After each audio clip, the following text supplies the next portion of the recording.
Reinforcement upgrades need... One of the things I'm going to do is I'm going to turn off upgrades right now. We're going to do bulk upgrading later when we get a bit more technology. Reinforcements, we don't need any, so I guess we can just drop that down to 0 as well. Mostly put everything here into production. So we have about 137 industrial capacity available for production right now, which is over here. Lots of things we can build. We can build a variety of province improvements. Now we can queue some of those things up here, but we can also go to a province. Like, let's say I zoom in over here. This is Berlin. This is the Berlin province. I think they call it the province card over here. It gives me some information about it. It gives me the time of day, the weather, which is important for war, intelligence level, which really matters when you're looking over the border. You can see here I have an intel level of 3 in Wronki. I don't know. I can't into Polish. And your intelligence level will tell you things about like how many troops are there, for example, which is really, really handy. Sometimes you'll be able to see there's an army there, but you won't see numbers. Like here's a good example. We know there's something here, but it's question mark, question mark. We have no idea how much of it is there. And so intelligence can give you that info. I think radars can help quite a bit. And down here are things you can build. Air bases, naval bases, coastal forts, land forts, anti-aircraft guns, radar stations, nuclear reactors, rocket test sites. Rocket test sites are important to research rocket tech, the industrial capacity, so I can build more factories, and then finally the infrastructure. Part of me is tempted to start to build a few extra factories to improve my industrial capacity later on, but I don't think that's strictly going to be necessary, and you do need more supplies to work them, so I think we're going to hold off on that. We do need to build a few terrain improvements pretty early on, though, get them going. Here we've got the border with France, and it's important that we don't let France come into Germany. They've got their intense Maginot line here, but we have our Siegfried line? Is that the right word? I think so. But we're going to have our own defense against France, because actually France starts off with some pretty scary stuff early on in the war, or early on in the game. Up until we got our industry fully rocking and rolling, they have a pretty scary military. They're pretty concentrated here. They have a lot of defenses. Obviously, we're going to have to go around there. Low countries.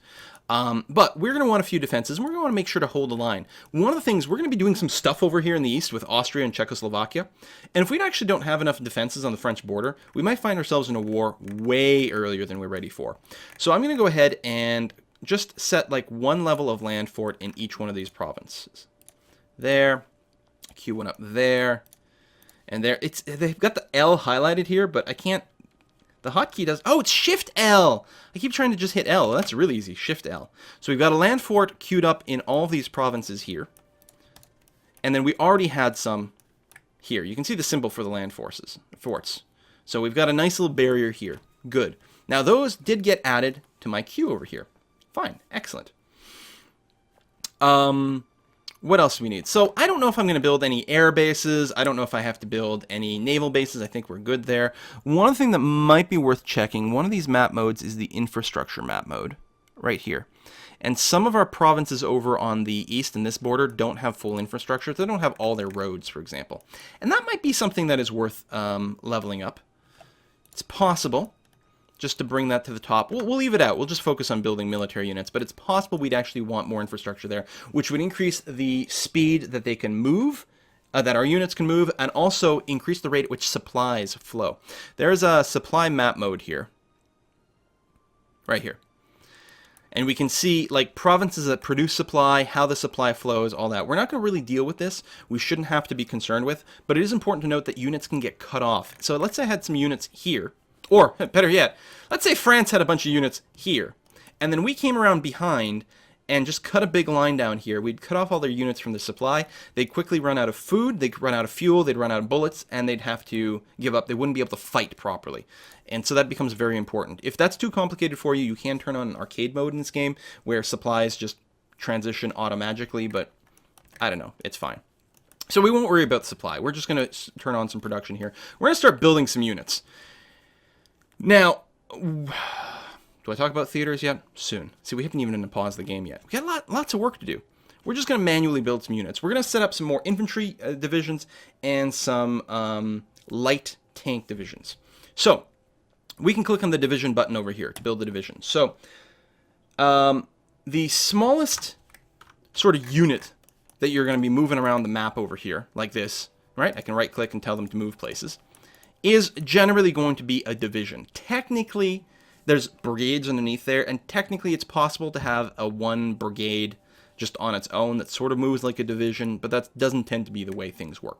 Generally speaking, you build a division of units, which is made up of a few brigades. I think at the start of the game you can have 4 brigades in a division, and I think you can get a tech or something later on that lets you go up to 5.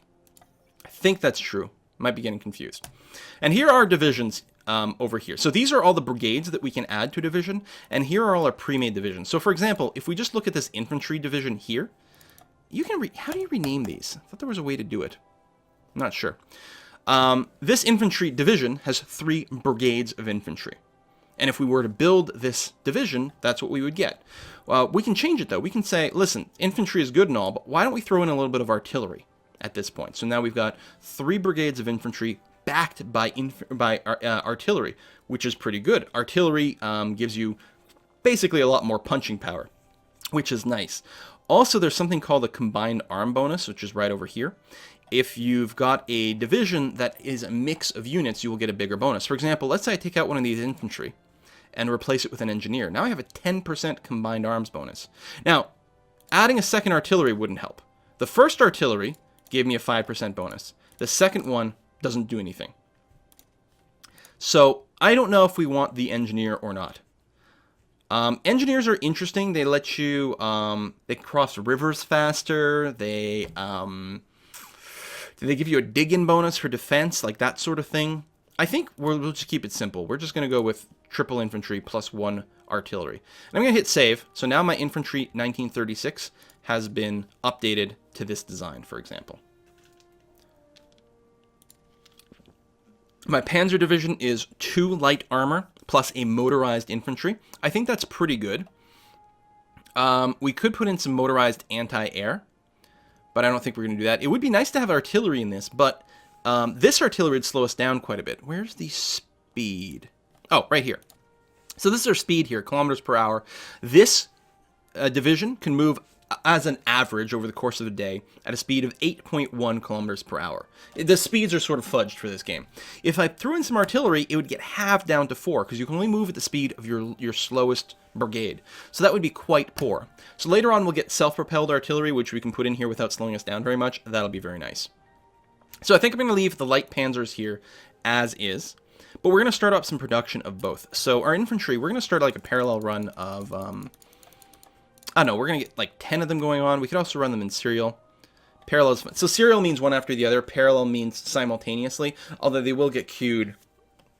Doesn't matter. We're going to deploy them, or we're going to build them as reserves. Reserves are a lot cheaper to build. They cost half as much to build, and they cost a lot less to maintain as well. But the difference is, before you really want to use your reserves in a war, you have to mobilize first, which will bring them up to full strength. So we'll build them as reserves. Actually, we'll queue up like 20 of these. That's going to be fine.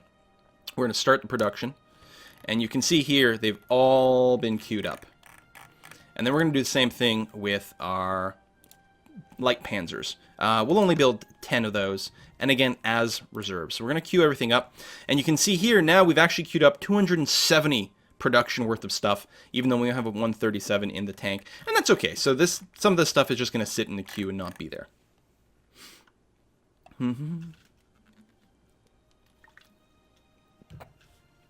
All right, basically at the point where we can unpause. We will want to produce some airplanes. We'll want to produce some more boats, but I'm going to start with just this, and I think this is going to be a fine way to get going. And it's more efficient laws. So we're going to unpause and go at speed 1. And look at here. So we're midnight, January 1st. Wait for it. Wait for it. Now it's 1 a.m. on January 1st. The scope of this game. So we're gonna increase the speed up to at least 3. We'll probably start to get some notices. Sweden has taken steps to align themselves to the Axis. Oh, that's very interesting. I wonder if we can get the Swedes to become fully on our side. Right now, they're up here. That's rough. Sweden is way up here. They are drifting towards the Allies, but or the Axis, but they're pretty far away. We could use some of our diplomatic influence to try to swing them towards us a little bit more aggressively. Already being influenced by Germany. Oh, even though we're not spending it? It's just okay, so it's the same thing, so we can't stack it. Alright, we'll keep an eye on that. Italy should always join the Axis, but if we're concerned about it, we could start influencing them. Oh, we already have a... Apparently we already have a diplomat on their way. Oh, the AI is probably setting up some automatic trade deals with them, so we'll come back to that a little bit later. But we can start doing that. Yugoslavia could be a one that could easily be influenced over. You can see here, they're not that far away, and they're currently drifting towards the Axis, so that's nice. We could influence them to make it even faster. It will start to spend some of our diplomatic influence, but we could probably do something like that. So now they're going to drift that much faster. Now, once they get down to this corner here, they don't necessarily automatically join the Axis. Once they get down here, they will automatically start to give us certain strategic resources, which is nice. Some countries will be willing to join our faction, others won't. Like, in here in Spain, there's going to be a civil war soon. And hopefully for us, Nationalist Spain will win. Nationalist Spain will be fascist. They don't always win, though. Sometimes the Republicans win, because the starting provinces that flip over in their civil war and how many units they get is semi-randomized. So sometimes Republican Spain wins, sometimes National Spain wins. If National Spain wins, they're fascist, so they're inclined to join the Axis. However, they cannot. There's like a rule based in their actual gameplay. They can't actually join the Axis unless the Axis controls, I believe, Gibraltar. So we would have to conquer Gibraltar before they would actually join the Axis. But as long as they're sort of inclined to be on the Axis side, they'll still give us some resources, which is nice. All right. How's our points? Okay, we could probably influence. No, we're still waiting there. We got a little bit of money. We need 54 to enact a law, so let's wait on that a second. Let's talk about our military. So, here are all our units all over the place. Now, these tokens, I don't think that's default, right? The default tokens, its default is not to use counters. There we go. I think the default is to use dudes. And when you zoom out, then it'll zoom out to that. But I like to use the counters all the time. Like that. Actually, let's do a little save here. Just in case we lose all the little things that we've done. I like this. It makes it a little clearer. To me, it makes it a little easier to read. I like the symbols. I don't know. I think most Hearts of Iron players like the counters quite a bit more.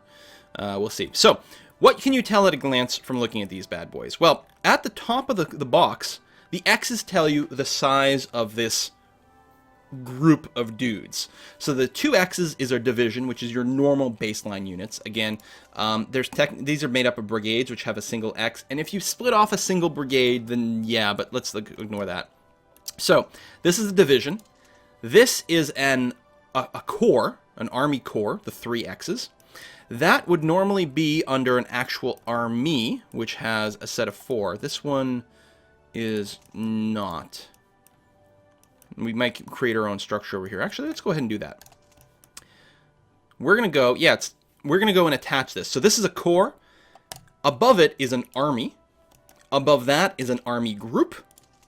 And above that is the theater headquarters, which is the full 6 X's over here. So this is what's called your order of battle. And you can even see it a lot more clearly if we expand that over here. You can see this is my headquarter, my theater headquarter. Here's my army group. And under that, there's some more stuff. Oh, right here. Sorry, this is the army group that I made. The first army group, which doesn't have a German name because I just created it. Under that is the first army. Under that is the 2nd Corps. Under that are 3 infantry divisions made up of a handful of brigades. And this order of battle is very important because each one of these groups can have a leader. So, for example, this newly created 1st Army group that I just made currently does not have a leader. And we can go and assign one. Now, it is set to auto-assign. I can take that off for a second. The problem is, it doesn't have a leader. It didn't get one assigned because there's no one at a high enough rank for it. The best we have are these 3-star leaders, generals. I can't remember the titles of each rank. And this needs a 4-star one to lead this army group. So we're going to have to promote someone. So each one of these has a few things going on. Each person has a different skill level. So you can see these guys here have skill level of 3, which doesn't necessarily represent their rank. Like this guy's a 1-star one with a skill of 3. We might want to promote him. They also they each have different traits. Logistics Wizard. Logistics is really good. You use 25% less supply, which is really nice. Defensive Doctrine, really good at defense. This guy here, Hoth, is a Battle Master. He gets 10% bonus combined arms. And he's a Logistic Wizard. Actually, I like this guy quite a bit. So let's give him a promotion. Boom. Now he's got 4 stars, so he can lead our army group, for example. There. And ideally what you do is you're going to match these leaders based on what role they're going to have in the battle. Switzerland wants to become Axis? Okay. For example, you might want to have a specialized army that's all panzers. And then you're going to want to have someone who's got the armor leader skill on there. And again, if we were playing sort of more slowly and not with a 2-hour time limit, hell, we haven't even done anything. We've been almost an hour. Speed this up a little bit more. We would want to manually assign all this, but we're not going to be able to do that. So what I'm going to do is I'm going to set it to auto assign, and we're going to turn on some more AIs. So we can move all these people ourselves. We can right click and then tell them where to go. Click on a guy, right click him and tell him where to go. But what we're going to do is we're going to go to the theater HQ over here, and we're going to turn on the AI for this theater. And we'll even tell it that it can rearrange the order of battle. So it'll create those army groups and corps and all those sorts of things, rearrange them to be a sensible matter. So this whole thing is AI controlled now. And you can see it's going to start to move the troops around because it's going to go and set up some front lines. And actually that's what these dashed lines right here are. These are the front lines it's going to try to do based on what we think of our neighbors. So a lot of these guys are going to go and set themselves up on the Polish border, for example. Meanwhile, we'll do the same thing over here for the Western Army. We're going to automate it, and they will move themselves mostly to the French border, but also to the lowlands, right? The Low Countries over here. So they're going to organize themselves. And then we can set a few more things. So by default, they're just going to align themselves on the border. But what we can say is, listen, we know we're going to want to go to war with Poland soon, right? So we can no longer, because it's AI controlled, we can't move units anymore. Now, you don't have to set the AI level, the AI control at the theater group. I could turn that off and instead have certain army groups. Like I can just say, this army group, you will be AI controlled. But the other army under here, the Harris Group A, I could leave this guy completely manually controlled and everyone under him as well, which is certainly an option. So I would like to do that, generally speaking, I think, where I might leave my panzers manual and then have my infantry automated, for example. But for now, we're going to go and we're going to automate the whole theater again. That's going to be perfectly fine in the interest of speed. But, so now that I'm not moving my units manually, instead, what I can do is tell them which provinces are important. I can set objectives. So on this front, the Eastern Front, I can change to the victory point map mode that we talked about. And so for Poland, I can say, we want to make sure to grab Danzig, because that's worth victory points. Also, it allows us to combine our territory over here, because we have a little pocket of Germany here that's not connected to the rest. So that would be a priority. And we also want to prioritize Woods over here and Warsaw. Hey, we can check out the GOG headquarters in Warsaw. We'll go and visit them. And Krakow and Lvov. The problem with pronouncing Polish names as an English speaker is a lot of the letters are not the letters that you think they are. They're just like, this is a poor attempt at Latinizing things based on what they look like. Because this is like Woods or something like that. Woods? It's not Lodz. I know it's not Lodz. I can tell you that. So I'm just going to go and flag all the victory points as priorities. So when the war starts, my units will attempt to capture those sites first. Cool, cool. Oh, we can change our productions. We've got some money. We're going to change our industrial policy. We're going to change it to mixed industry. We can't go to heavy industry unless we're at war. Conscription laws. Oh, I don't have enough cash. We need some more money. But then we want to go to 3-year draft. So yeah, let's try to speed this up. Enough tutorializing. Let's kick it a notch. Oh, over here, my Western group, we're going to make sure to tell it that the French border here, this is the priority. You're going to reinforce this as much as possible. There we go. Everywhere along the French border. Just let them know they're not supposed to come here. Now, currently, at the start of the game, this is a demilitarized zone. We're not supposed to have more than 100,000 troops over there. And we're going to break that by having troops there. And we're going to get to complete our first decision. Hey, we've got a national decision available. Reoccupation of the Rhineland. because of things that have been met here, we can enact this, which will piss off France, the UK, Belgium, and the Netherlands. We are going to lose neutrality, but it's going to burn off some dissent, which I just realized is growing. It's going to give us money and manpower and unity and lots of other effects. We have reoccupied the Rhineland. Actually, I think it just unclicked there for... Oh, no, there it is. You'll notice we are gaining some dissent. I think it's because we're not producing enough consumer goods. Indeed, we are not. Let's go and change that. Supplies are still good. Let's go ahead and increase the reinforcements needs. We're going to keep the upgrades down there, and that'll be okay. Some trade is still happening. We actually don't have a ton of diplomatic influence, and maybe there's not enough trade. More efficient laws. Oh, yeah, we have lots of money now. So let's go ahead and enact a 3-year draft. We can't go to service by requirement yet because we have to be in a war. So let's go and bring that up. I think that's the last law we can put in. Ooh, icy wasted. So we can actually... Is it? How come it's not just going into more production?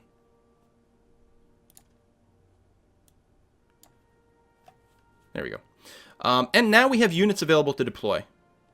3-year draft was employed. Okay, we finished a ship over here, the Graf Spee, which I don't know the icons. I think it's a light cruiser. I think that's a light cruiser. I'm not sure. So we can choose to deploy it somewhere. We can click directly on the map. We can click here, which will actually add it to an existing fleet. Let's add it to a fleet that matches the icon. See there? So this Schlachtfloat, German. I don't know. We're gonna add it here in Wilhelmshaven, which is right over here. We can check the fleet out. Nope, not that fleet. Not the First Navy. Not the second. How many friggin' fleets are there here? This one. Ah, these are heavy cruisers. There we go. Heavy cruisers is what the Graf Spee was. And then we've got some light cruisers and this and that. You want to... there's a certain configuration you do want with your navies. You want to make sure that the number of capital ships and screens is basically balanced out. Capital ships in this case is a heavy cruiser and above, and a screen is anything light cruiser and below. And a combination of that is pretty sweet for combat. I don't know all the math, but you know, I know that you want that sort of thing. We do have some submarine fleets here, right? We have our Unterseebootsflotte, so an under the sea boat fleet, right? These are our submarines, and we'll want to start deploying them at some point. We don't need to do it yet, but we will want to start deploying them and have them again. We're going to look to sink a bunch of British cargo ships. Now, I could go and unite my things. I don't think we'll worry about that. And right now, they're actually part of...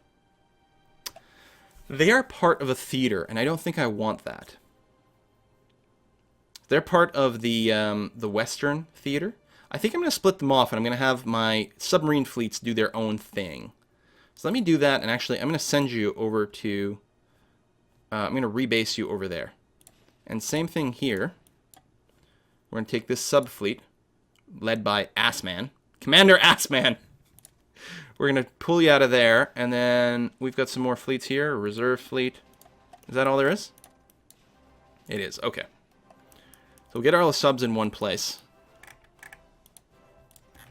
And then we'll figure out what we want to do with you later on.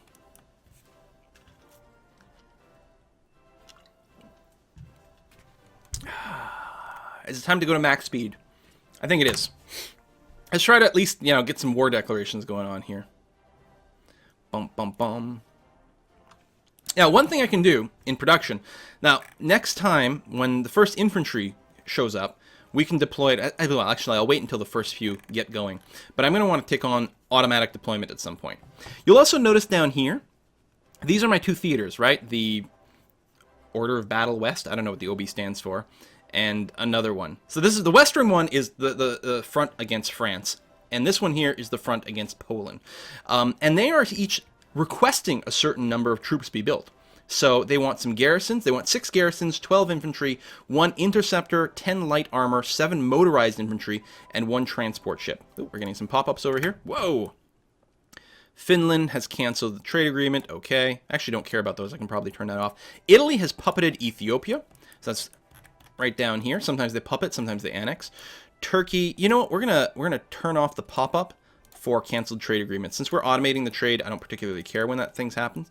We got some techs. Our small arms has advanced, so they're getting a bonus to their attack. Soft attack is attack against squishy human beings, like infantry. Hard attacks is against armored things, like, well, armor. So we've advanced our small arms fire. Our support weapons increased their defensiveness, increased our toughness of a bunch of stuff, good. And our infantry's got some anti-tank weapons, great. We've got a new pop-up over here, inefficient research. It's letting us know that our small arms, because we just finished a current level of all these researches, so the next one gets automatically queued. They get put back in the bottom, but it's warning us that it's more than 2 years ahead, which is inefficient. Now, by the time we get there, we might be okay, but I'll go ahead and cancel those right here. So it's the infantry, the light artillery, the infantry support, and the small arms. That will all go away, so now we don't have to worry about that, but we're not quite queued up there anyway. Officer count is okay. I don't know. I think that might be dropping. We might need a little bit more officerage over here. I think that is going down. We'll monitor that. So we're currently sitting at 130. We'd like to be 140. We have new units to deploy. Okay. And we've got a bunch of those infantry units. Now, again, I can click here. I can click in a province to deploy it there, or I can deploy it to a specific part of my order of battle. One of the nice things to do is if you do just assign it even just directly to the headquarters, they're set to reorganize things, so they will do that. But even if you don't have it set to reorganize, I think any division that is set directly on an HQ will automatically use as a sort of a reserve thing, whereas if it needs to replace something at the front, it will then reinsert it over there. So I'm going to focus mostly, well, this is infantry. Actually, I'm going to put a lot of these in the western side, the infantry, because they're going to be responsible for just defensive-y kind of things. Whereas once we start getting more panzers, we're going to throw them heavily on the eastern side, at least for the first part of the war against Poland. So we're going to do that. We've got a submarine, which we're going to put in our sub-fleet, and we've got, what is this, a transport or destroyer? I don't know the symbols. We're going to put you there in the First Navy. Congratulations. Speaking of, where's the First Navy? It's over here yet. No?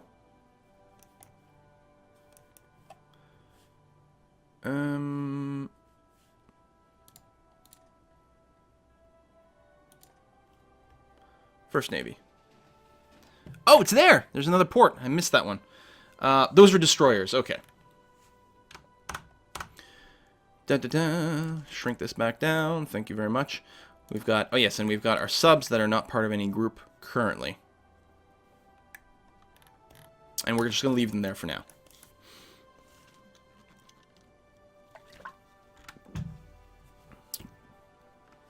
Still automating the trade. Oh, let's take a look at our intelligence. We've got a bunch of extra spies doing nothing right now. We could really go and start spying on some more people. It might be nice, for example, because some of these people are starting to be likely to join the Axis anyway. Like, I could send them some spies over to Yugoslavia and make them support our party some more. That might be a thing. Is it Yugoslavia and what? Romania, I think, is another possible target? Do that. I think we'll make it more likely for them to want to join the Axis. Okay. I don't want to manually deploy this stuff anymore. I'm going to say automatic deployments. Now, as they get finished, they'll automatically get deployed to the right thing. We should probably queue up some interceptors as well, because we're going to want some air superiority. So we're going to queue up 10 of those bad boys and start production. You also see over here, by completing this, we're going to increase, because of our current light aircraft practical, we reduce building cost and time by 20%. And by completing this, we'll also be improving our experience in certain fields. So we're going to queue up a bunch of extra interceptors, and again, we'll keep the automatic deployment on. And you over here, oh, there you go, you got deployed. More automation.